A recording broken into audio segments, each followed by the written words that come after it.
One of the questions that comes up a lot during these next Practice This Live sessions is how do we deal with the financial distresses that the utilities are undergoing? And we're fortunate that one of our PURC faculty, Ted Kury, has studied these kinds of issues for a very long time. And so he's going to lend us some of his expertise today. The approach we will have is much like what Rebecca described. I'll ask Ted some questions for about 15 minutes. And then we'll have 15 minutes for you to ask him questions. Enter those in the chat, and I'll read some of those off to him. And then the last 30 minutes will be for you to exchange ideas with each other and engage with Ted or with me or anyone else in that discussion. So Ted, let's just jump right into it. What have you been seeing utilities, their regulators, governments do to help deal with this pandemic? Thanks, Mark. It's important to note that ultimately what we're talking about here is maintaining a sustainable utility system. And sustainability in a utility system has two components to it. One, the utility has to be able to recover enough revenue to maintain its cost, to maintain service going forward. But the customers also have to have the ability to pay for that service.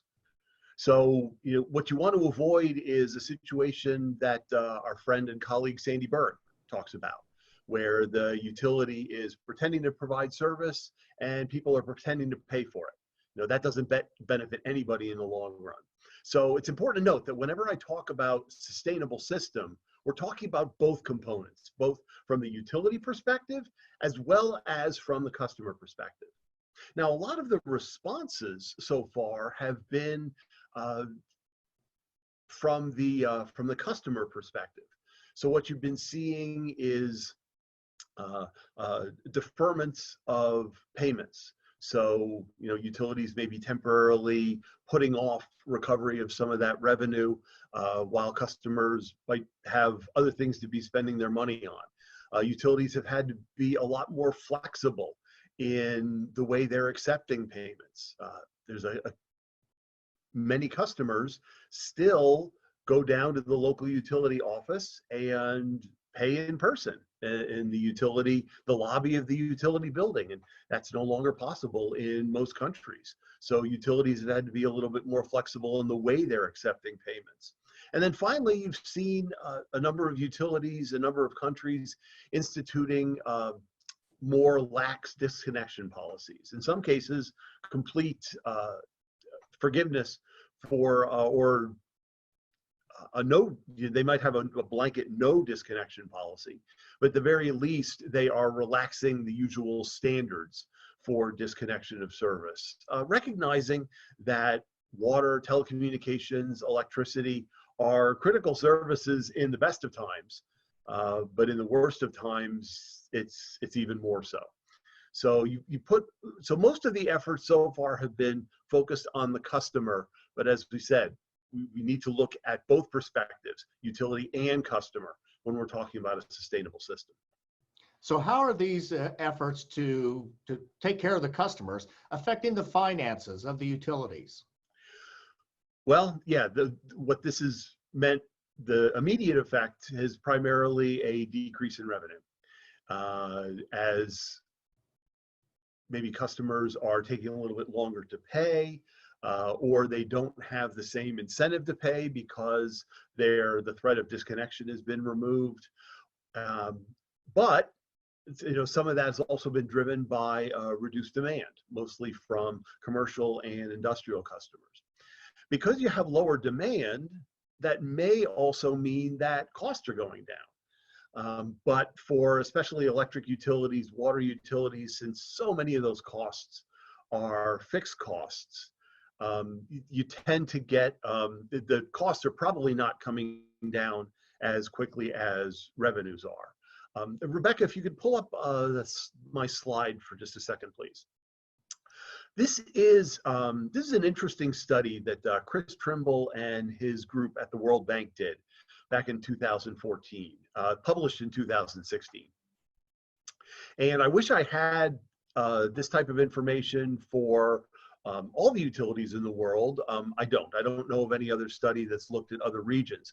But what Chris and his group did is they took a look at the operating costs, the capital related costs, and the revenues for electric utilities in sub-Saharan Africa. So the darker bar, the blue bar, is the operating expenses.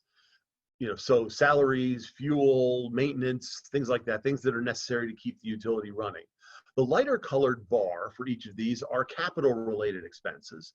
So the cost of capital, depreciation, and then the red dot shows you where the company's revenues are coming in. So that's a combination of their rates and their collections. And you can see that an awful lot of the utilities, 19 of these utilities in sub-Saharan Africa were not even recovering their operating expenses through the revenues that they were collecting. So when those revenues go down, for any reason, that's just going to exacerbate the pressure on those utilities. And certainly, if you don't have a basic picture like this for your own utility, it's putting you at a disadvantage. So as I said, I wish that other folks at the bank had duplicated this for other regions. I just don't know of any. I know that Trimble's group is in the process of updating this study, but this is a tremendous resource, and I've got the citation down at the bottom if you want to check out the source, and they also provide all the data. But it really gives us a good picture of how precarious utility finances are in some parts of the world. Okay, well, thank you for that. So what are the impacts on service, either now or in the future, of the financial challenges that the utilities are facing now? Yeah, you've got a couple of long-range consequences. Certainly, quality of service. We would expect that to decrease in a lot of areas. Utilities are having challenges with deploying their workforce or having access to individual service locations in order to fix problems that may arise. So it's not only due to the finances, it's also due in some cases to some of the measures that we've taken to contain this threat that we're all under. So some of it is access, some of it is deployment, but some of it is lack of funds. And when you have lack of funds in the utility business, maintenance can suffer in the short term, and in the long term, maybe a lot more insidious, is the investment in new technologies, new equipment, new services going forward. So I think the overall impacts of this crisis are going to be felt for many years. So Ted, no economy performs well without good water systems, without good electricity, other power systems, or good telecommunications. So what is it that operators can do to help mitigate the problems created by the bad financial situation? Well, I think the first step, as we've heard from a couple of the speakers on our Next Practices Live sessions, is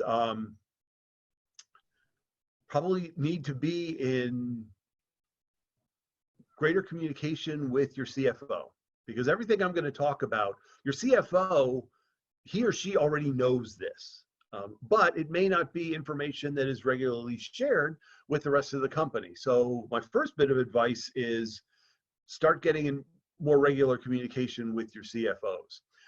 You're going to start looking at prioritizing your expenses. Which are the things that have to be paid first? Typically, that's your payroll has to be met first. Any payments to local supply chain folks.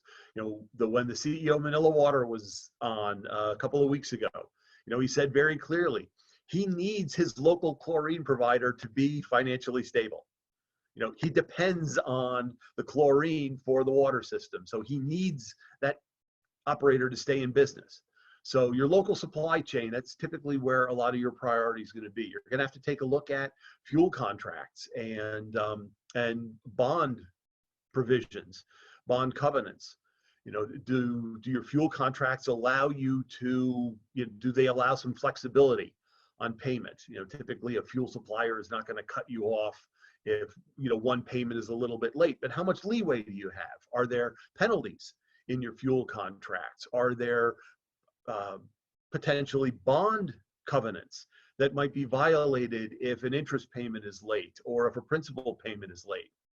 And so you're looking at your own finances, but it's also important to make sure that you're not overlooking some potential sources for cash that don't ever hit your financial statements. Lots of utilities will collect money for the government. So, you might be collecting value-added taxes. You might be collecting sales taxes for the government. You might be collecting regulatory assessments for your regulatory agency. And typically, the government, the regulatory agency, they may not need that money right away. That might be money that's paid to the government or paid to the regulator on a quarterly basis or an annual basis. That's still cash that can potentially be used to meet some of these short-term obligations, but it doesn't actually ever hit your financial statements as the company. So don't overlook some of those potential sources as well. And I think given that we've seen a lot of outreach and effort from governments, from regulators, and from utilities, I think regulators and governments are potential partners here. And if you are collecting money on their behalf, they may have some flexibility in when they need that money from you. So working with them, you might be able to defer some of that transfer and utilize some of that cash in the short run. So, it's not only opportunities within your own finances, your own contracts, your own balance sheet and income statement, but it might also be money that you are collecting for someone else, the government or the regulator. So it sounds like the conversations between the regulator and the utility need to be very frank, even though they're very difficult discussions. And it has to be part of a broader conversation with government, with customers, with suppliers, with lenders. A lot of people have to be working closely together in this moment. All of that depends upon good information and also depends upon projecting the possible impacts of action, different types of actions or inaction. So tell us about how those kinds of projections can be made. Sure. I want to step back though for a second to the original statement that you made. Mm-hmm. In any of these big problems, and this is unprecedented in most of our lifetimes, it's almost impossible for the regulator, the government, the utility to do this on their own. I know this is something that we say a lot here, but it really bears repeating in times like these, that it takes everybody. This is a collective, this has to be a collective effort between the utility, the regulator, the government, and customer representatives in order to deal with this, because there isn't any one of those entities that's going to come out of this quite the way they were before. And so everybody needs to be aware, and everybody needs to have a seat at the table and make not only their concerns heard, but also have a clear understanding of what is going to change going forward. Now, when you get into the question of what's going to change, we're still at a point where we don't know exactly how things are going to, when the crisis as it currently exists, how long that's going to go on, what types of measures are going to evolve, how quickly we're going to get back to something close to what we had before, where people are interacting more on a day in, day out basis. So it's important to incorporate that uncertainty as best you can. You're not just looking at, well, this is what we expect to happen going forward. I really think that you need to be planning for, well, this is what could happen if this is what exists. If we're back to some semblance of where we were before in 3 months or in 6 months or 9 months from now, and taking a look at how long we expect this drop in revenue to last? How long do we expect this drop in oil prices to last?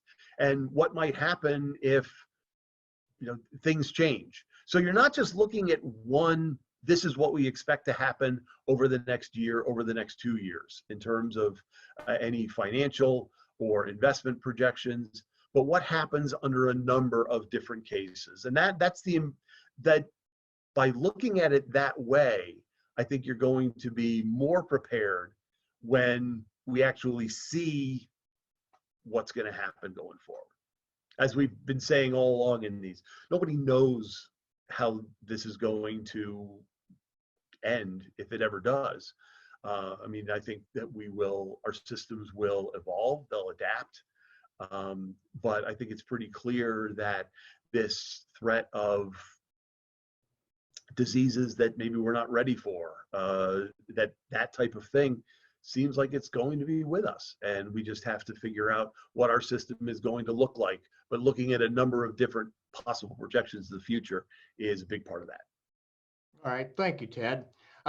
Just on that last point, I found it very interesting when we were speaking with the CEO of Manila Water, how well prepared they were for the pandemic, because they have disasters on a regular basis. They have a lot of earthquakes in the Philippines.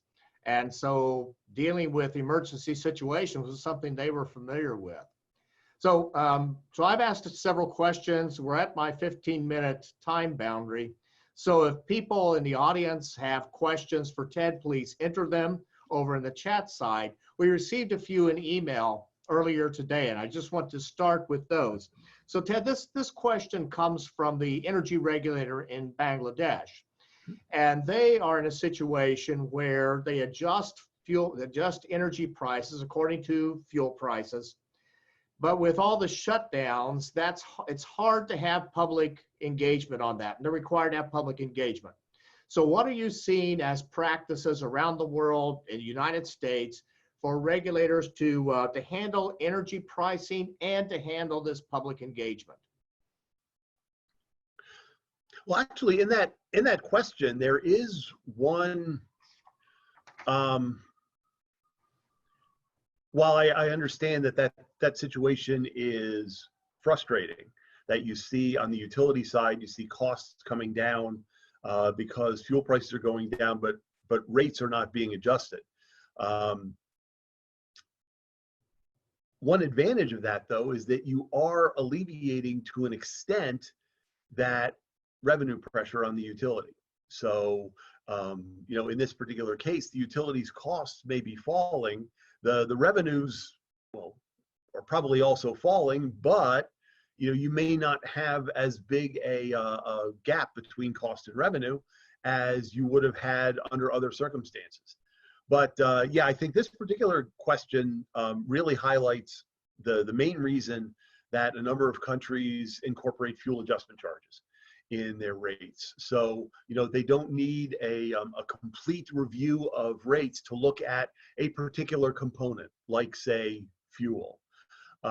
So, fuel adjustments are done on a more regular basis. So you might adjust the fuel portion of the rates every 3 months or every 6 months or annually. In Florida, for example, we adjust fuel prices, the fuel portion of rates on an annual basis. And that has the effect of narrowing the gap between when the change in fuel prices occurs and when it's reflected in rates. It's important to note, though, that with a fuel adjustment charge, that does cut both ways. So when you're in a situation where fuel prices are rising, that will be reflected quicker in rates as well. So yes, right now they're in some difficulty because fuel prices are going down, but rates are not necessarily falling at the same rate. But that's also true on the other side. If you were in a situation where fuel prices were going up, well, rates wouldn't be going up quite as quickly. So really what you have to weigh is what you're willing to pay basically for that, effectively a hedge. That smoothing of the rate because you're not reflecting the change in fuel costs. But as I said, in lots of countries, Lots of utilities use separate fuel adjustment charges that better reflect market conditions. There really isn't necessarily a one best way to handle it. It's just a matter of preference. So in this particular case, a fuel adjustment charge would help alleviate some of those concerns. But if fuel prices were going up, you'd have the same effect. So you really have to weigh for yourself what is more important, reflecting the market price of the fuel or mitigating that to an extent and getting basically a flatter stream for utility rates.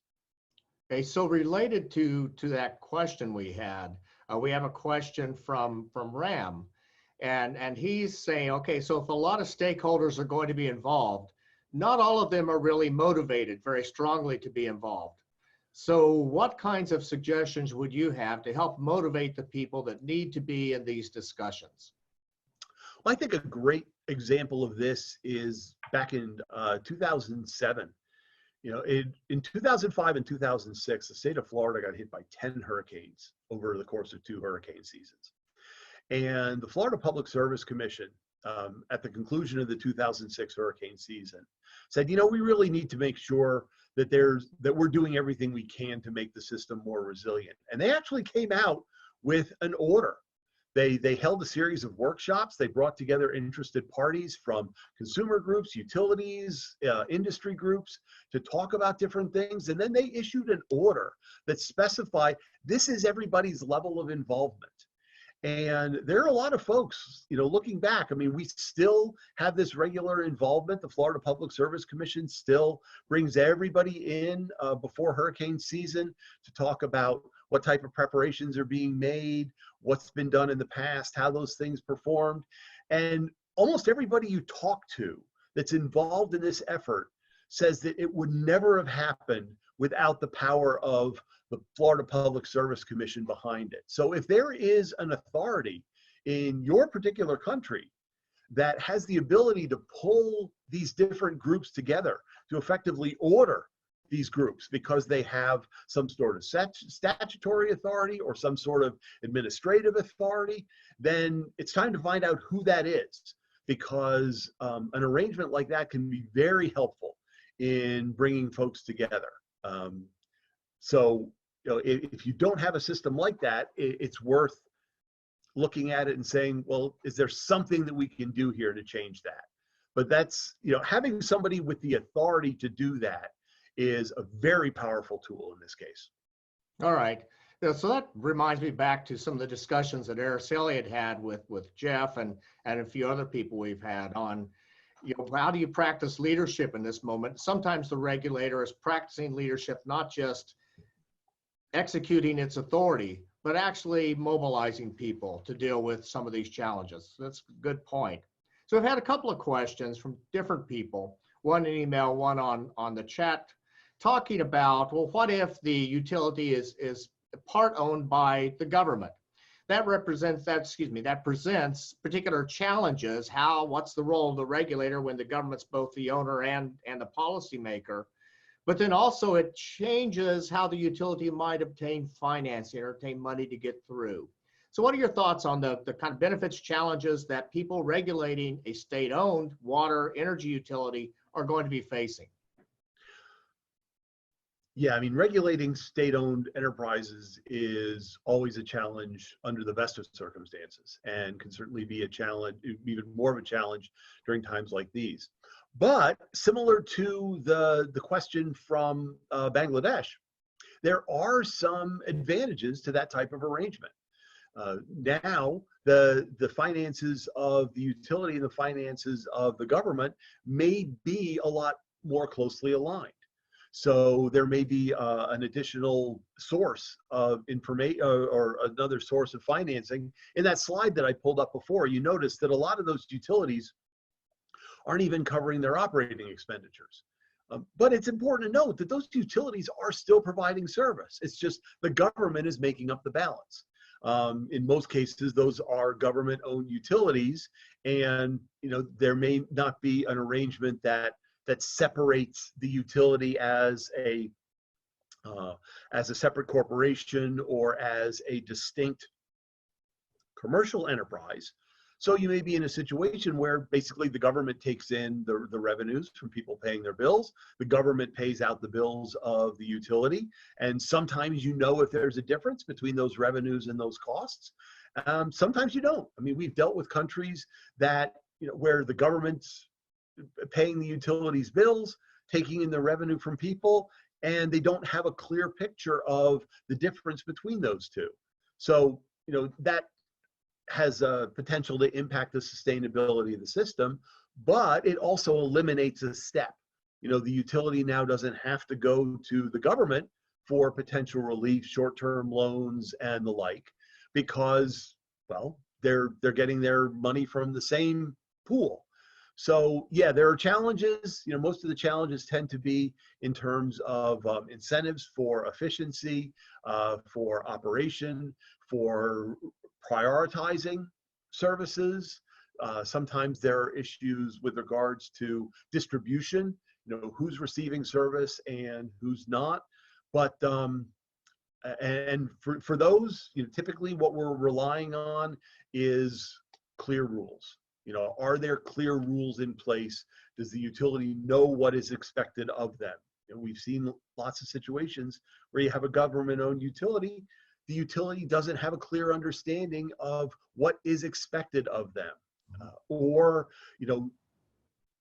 there may be one thing that they say is expected of them, but the government may have other ideas.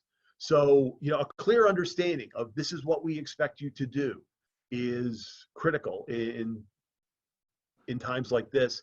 But as I said, don't overlook the fact that there are some advantages right now to being a government-owned utility, because you've eliminated one potential barrier to additional capital. Okay, so we've got a lot of questions. I'm not going to get to all those, so some of these will defer to the kind of open mic, if you will, that Rebecca will manage. But let me ask one question. Kern has a really interesting question. I apologize if I pronounced the name incorrectly. So the question has to do with the utility paying regulatory fees. If it's a tough time, the utility might not want to have to pay those, but then you have an unfunded regulator, and that may be okay with the government because it would maybe it would just like to do things itself right now. That gets right back to all the uncertainty, the lack of clarity and roles and what people would do. What are your thoughts on that? This challenge of funding the regulatory agency and whether or not the government would just want to say, well, I'll take care of all this. We just won't involve the regulator at this moment. Yeah, the question of how do we fund regulators is always an interesting question. In this particular case, it sounds like the utility is funding the regulator directly, or are they collecting a regulatory assessment from customers on the bill? It just talks about the utility paying a regulatory fee. Okay, so you've got the utility basically funding the regulator. Now, one of the questions then becomes is how often does the utility typically return these funds to the regulator? I mean, effectively, the utility is passing on those costs. So you're in a situation where the consumers are funding the regulator. They just don't have a clear understanding of how much that is. In lots of utility bills around the world, there's a separate line item on the bill that this is how much you're paying to support your regulator. In this particular case, the customers don't have that. But you're still in a situation where this money is probably not paid to the regulator immediately. There may be, maybe that it's paid to the regulator on a quarterly basis or on an annual basis. And so depending on when that payment to the regulator is due, you may have a little bit of time. You may be able to use that cash for a more immediate need. And then, with the idea that when you're collecting a little bit more in 6 months or 8 months or something, you'll be able to pay the regulator. But you're right that something like this might lead to some questions about, how should we be funding regulators? And we'll get folks a link, but Ashley Brown at Harvard did a terrific study, gosh, probably 10 years or so ago, where he looked at different methods of funding regulators. And if folks are specifically interested in this topic, and I grant you it's an important topic, we'll pull up that study from Ashley and make it available to folks so that they can take a look. Certainly, he does a lot more justice to the topic over a much longer document than I'm doing here in a 30-second answer. But there are a lot of considerations that go into the funding of a regulator, a lot of different trade-offs. So again, there may be some opportunities here. You might be able to defer some of those payments to the regulator. But certainly, you're absolutely right. You don't want to go into a situation where the regulator doesn't have the support that it needs in order to do the job that they have to do. All right, thank you, Ted. So Rebecca, I'm going to turn things back over to you to manage letting people verbalize their questions and talk amongst themselves. Ted and I are here to engage in anything they'd want to ask to us. There's still some questions on the side, but I just ask for those people to raise their hand and talk with us directly. Sure. So what we'll do right now, for those of you that are using a desktop or a laptop, at the bottom of your Zoom screen, you should see a black toolbar, and you would click on the participant option. And then in the bottom right, you should see an option to raise your hand. So we will ask you to raise your hand here. For those of you working on a phone or on a tablet device, you might find that toolbar I'm referring to on the top part of your Zoom screen as opposed to the bottom of it. And then when you do raise your hand, that will put you in a queue and I will unmute you. You are welcome to share your video if you want, but that is certainly not required. So I'm going to go ahead. It looks like Ram is interested in sharing something. So Ram, if you're there. Yes. Hey, welcome, Ram. Yeah. Okay. Today I will share you my picture also, and not too much beard. Good morning, good afternoon, good evening, friends. Thank you, Ted, for very very clear kind of information about the impact.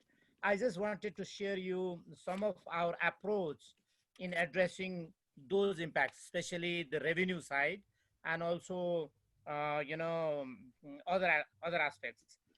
We have in Nepal, we've actually organized a meeting among the ministry, the utility, and power producers, IPAN, independent power producers. The whole idea was to assess the impact, their immediate impact and medium-term impact, not long-term. In case of immediate impact, what we actually wanted to do is, because of the lockdown, staffs cannot be, the movement is restricted, and the system operator actually decides, issues dispatch instruction for tomorrow. Today he issues for tomorrow, and then as we have state-owned utility, I think I have also mentioned in my op-ed also, there is a clause, the force measure, even though the contract is as per take or pay, they are hesitant to actually get power from the independent power producers. This is fine, but at the same time, the non-essential industrial businesses are closed. So this has also reduced the peak load, not only peak load but also the daytime load.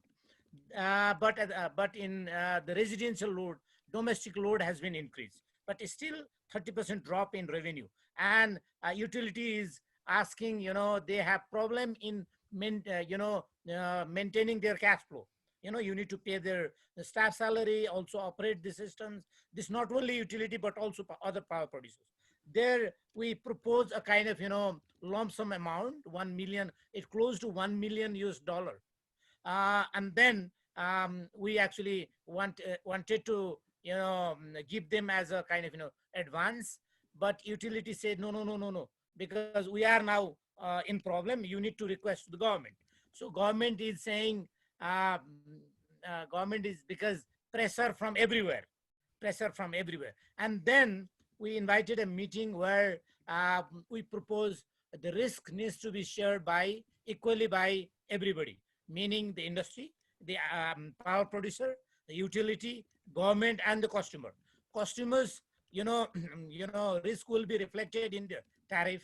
Tariff will be domestic tariff will be little high because they get, their consumption will be increased, and then that they agree.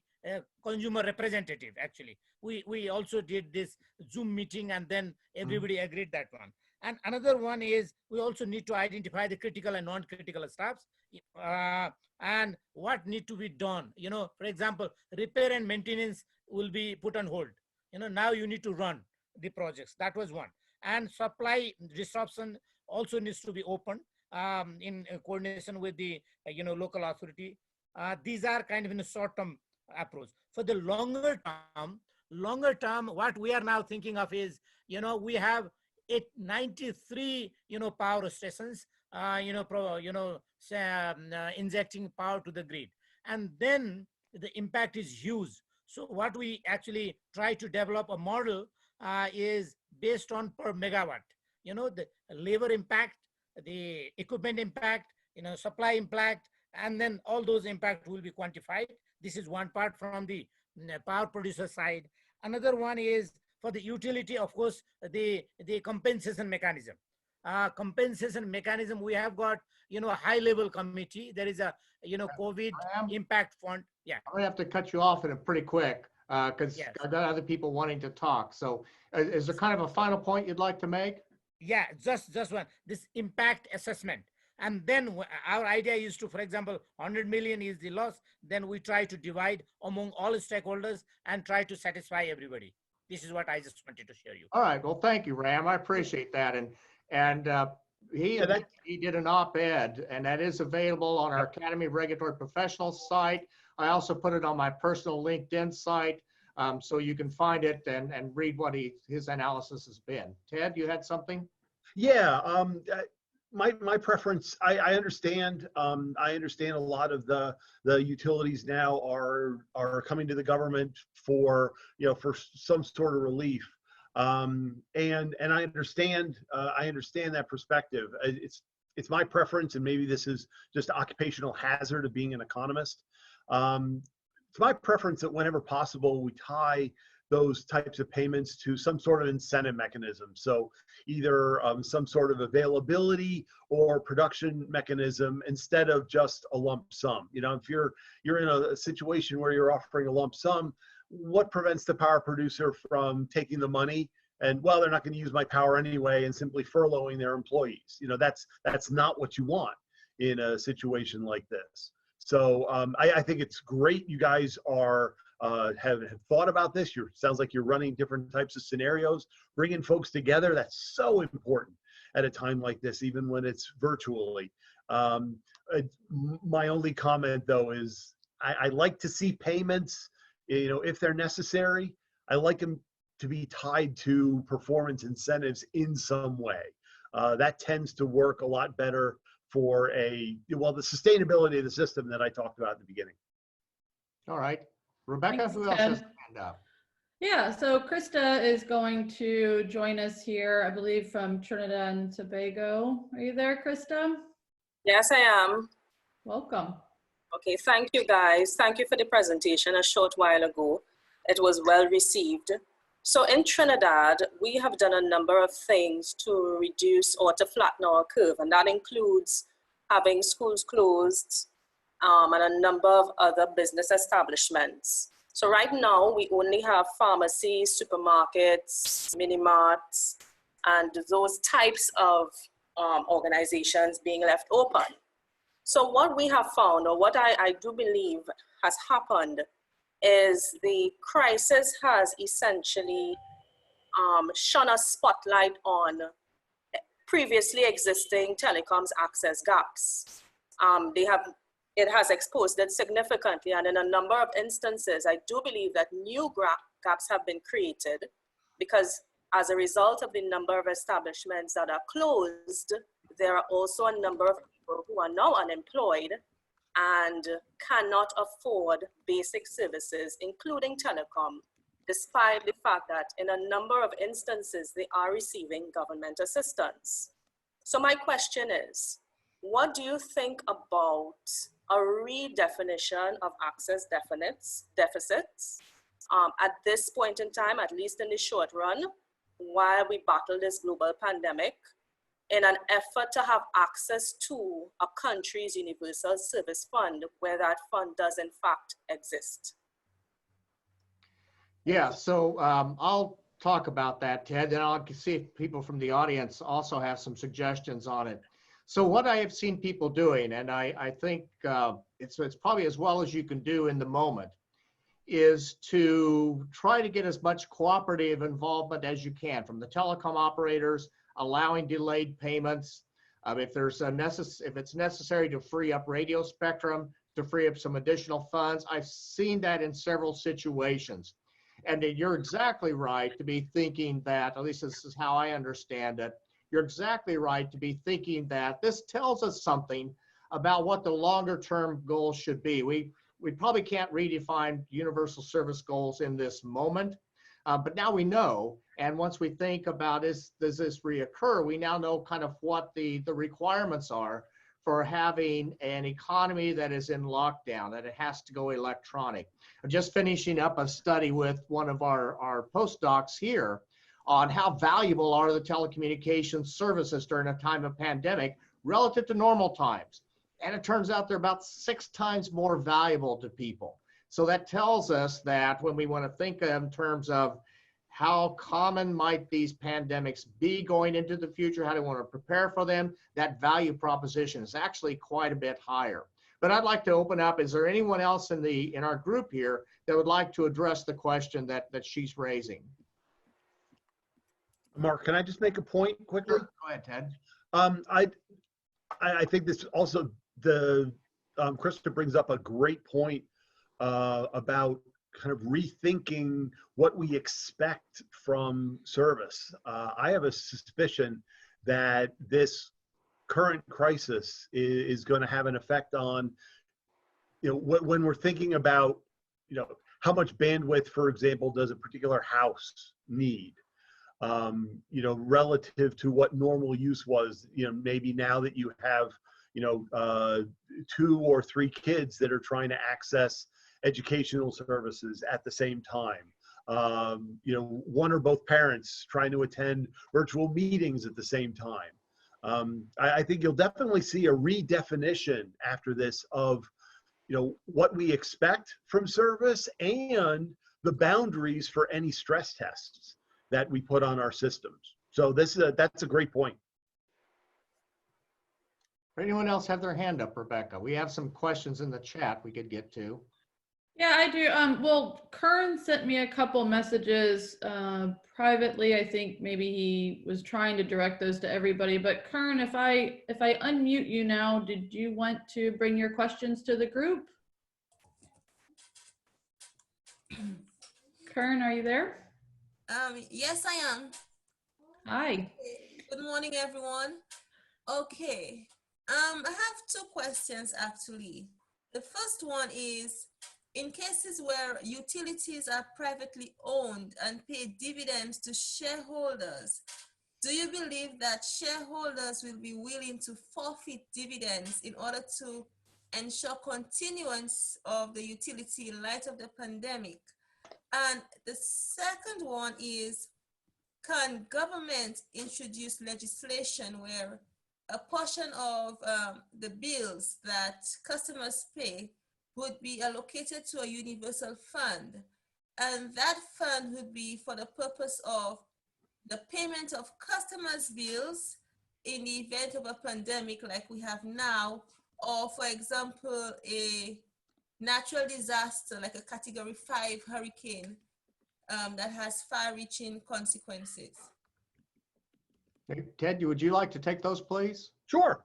I think to the first point, again, dividends to shareholders, typically they're not paid on a continuous basis. Typically they're paid quarterly. I think that, under extraordinary circumstances, You will see instances where dividends to shareholders are reduced, but it's important to note that, I don't think, I mean, equity providers are providing that equity with the expectation that they are going to receive a return on that investment. And the return on that investment is roughly commensurate with the level of risk that they see associated with the money they're putting forward. So as a temporary measure, certainly that is, or it could be an option, depending on how much contact you have with the utility shareholders. But over the long run, if the shareholders perceive that there is greater risk associated with the capital they're providing, they're going to expect a greater return going forward. So, you might be getting some sort of deferment on the dividends, but the investors will get their money at the end. Over the long run, the investors will get their money, or they'll stop providing capital. And that capital, the utility will then not have access to that capital for future investments, growing the system, replacing parts of the infrastructure and the like. With regards to the second question, earmarking a portion of the customer's payments for some broader social type fund. If a mechanism like that is already built in, then certainly, you're going to be able to do that. But if you're talking about an additional mechanism, or if you're talking about taking away money that's already being paid to the utility, well, depending on how that revenue lines up with the utility's costs, if you're taking away some of that revenue and now the utility has a gap, and they're not able to pay all their costs, you run into the same problems we talked about with quality of service decreasing over time, and the utility not having an ability to make investments over time. But certainly, if you're talking about a new charge, sure. But if you're talking about money that's already being used to meet the utility's costs, it might be difficult to do that. And just to add to Ted's first point, a little over 20 years ago, we had all the financial crises going on in Asia and the Pacific Rim. And there was a study done of which countries fared well and which did not, at least with respect to their utility infrastructure. It turned out it was the countries that kind of kept the rules and enforced the rules they had. That didn't mean that everybody got paid dividends, but the rules were followed. Those are the ones that came out of that crisis well. Investors kept investing because they knew they could trust the government to keep its word even in tough times. It's the ones that said, oh, we're just going to tear up the rules because we have an emergency. Those countries did not do so well. Does anyone else have their hand up, Rebecca? I was going to give Ola Bisi, you may remember, as an alumni of our program in January. She's with the Akiti State Water Corporation in Nigeria. Ola Bisi, are you there? I did just unmute your audio if you wish to bring your question to the group. If not, maybe we can go to it in the chat. Are you there, Ola Bisi?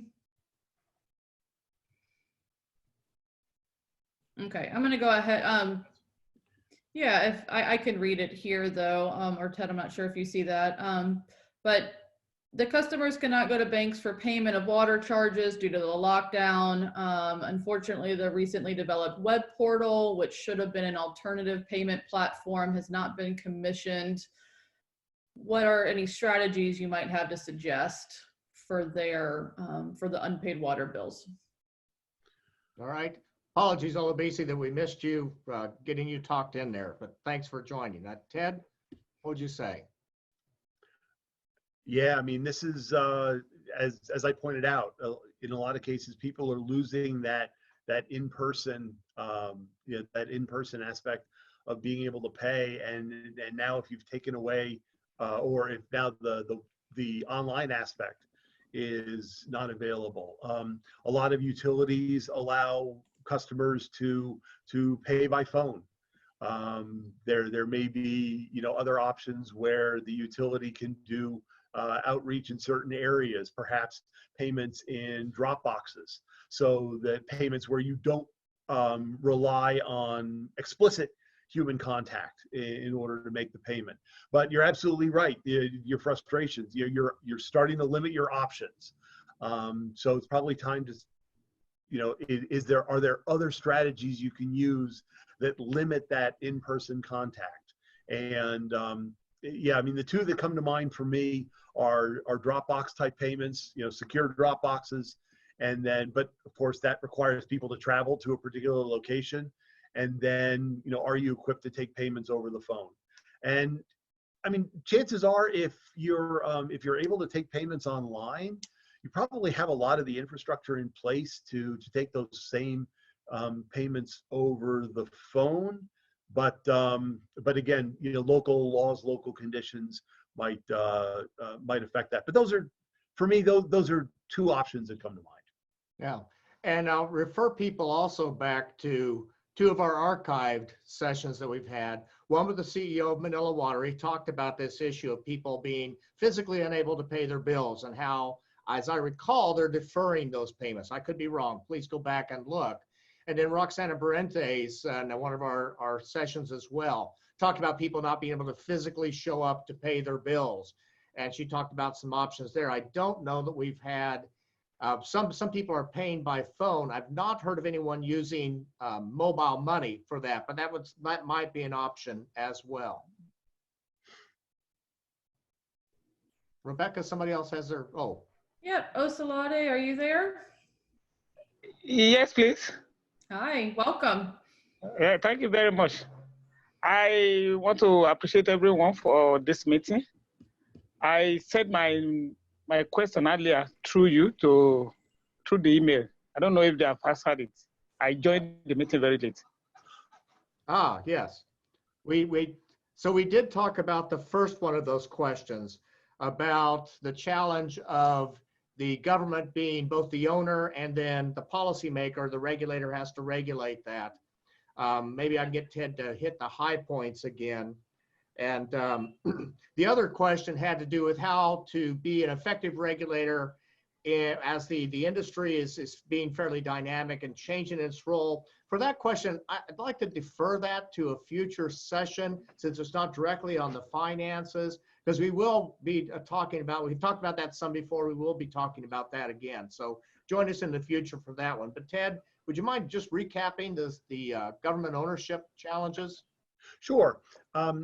Yeah, as I had mentioned, that there certainly government ownership or government regulation of a state-owned enterprise can be a challenge, especially if that enterprise is not a separate corporation or a separate commercial entity, because then its actions are not always, or inactions, are not always immediately apparent. So it's maybe more difficult to hold a state-owned enterprise accountable, although with a clear set of guidelines and rules with commensurate responsibilities, that makes things a little bit easier if everybody knows what's expected. But as I also pointed out, there's some advantages too, because in instances, we've already had some discussions on instances where the utilities are going to the government for financial support of one sort or another. In the case of a state-owned enterprise, that step is a lot shorter. So you've at least lessened one potential barrier to securing some sort of temporary loan or short-term bridge financing to get you through the crisis. But yeah, regulating state-owned enterprises is always a challenge. But it's important to note, though, that Rebecca's going to be sending out the audio and video of this session later today or tomorrow, depends on how quickly it gets processed. So you'll be able to go back through and see where I address the question.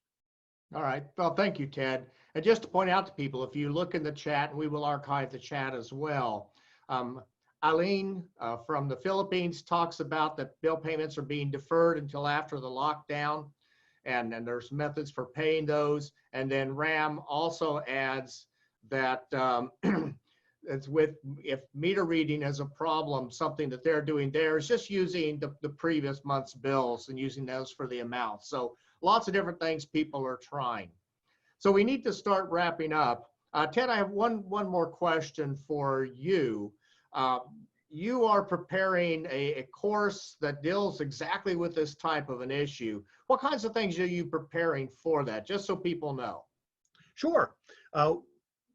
Basically, we're going to be looking at this overall challenge in 5 distinct parts. The first is basically assessing the extent of the crisis, whatever the crisis happens to be. I mean, we've got a perfect example here, but there are many crises that we face as utility operators, utility regulators. So the first really is assessing the scope. You know, how bad are things right now, and what is the particular impact? Then we start getting into some of the tools, some of the analytical tools that we use to assess these things. So, you know, starting with basic financial ratios, and then using those financial analysis tools to draw conclusions regarding efficiency, regarding how much capital the utility has available to meet its obligations, and then what those obligations are. You know, what are your short-term, what are your long-term obligations, what are the consequences for not meeting some of those obligations, what are the impacts on quality of service, on investment. And then we're going to talk about the risk aspect, so scenario modeling and how we do some of these assessments, how we look at the future when the future is very uncertain. You know, there are lots of different paths that we could take, and as you mentioned, the CEO of Manila Water, one of the reasons why they were well equipped to handle this particular crisis was because this is something they do on a regular basis. In Florida, you know, we do that with regard to the risk of severe storms, during hurricane season.